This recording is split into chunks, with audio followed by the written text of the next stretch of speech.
नमस्कार शेतकरी मित्रांनो, मी Anil Pise, agronomist Kan Biosys private limited Pune. आज आपण कपाशी पिकामध्ये आलो आहे. तर कपाशी पिकामध्ये रिफ्लॅश घेताना किंवा फरदड घेताना सर्वात मोठा प्रॉब्लेम येतो किंवा सर्वात मोठी जी कीड येते ती म्हणजे गुलाबी बोंडअळी. तर ह्या गुलाबी बोंडअळीच्या नियंत्रणासाठी आज आपण ह्या कपाशी पिकामध्ये कुठला स्प्रे घेणार आहोत त्याबद्दल आपण चर्चा करूयात. तर यामध्ये आपण कॅन बायोसिस कंपनीचे ब्रिगेड बी, ताबा आणि व्हायटरमोन असं आपण या कपाशी पिकामध्ये स्प्रे घेणार आहोत.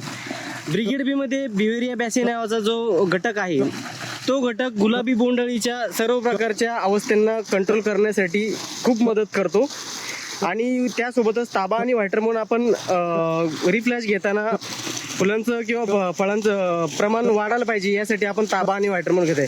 तर माझी सगळ्या शेतकऱ्यांना विनंती राहील की आपण रिफ्लॅश घेताना गुलाबी बोंडअळीकडे दुर्लक्ष न करता गुलाबी बोंडअळीसाठी प्रतिबंधात्मक उपाय हे खूप केले पाहिजेत. आणि त्यासाठी आपण कॅन बायोसिस कंपनीचे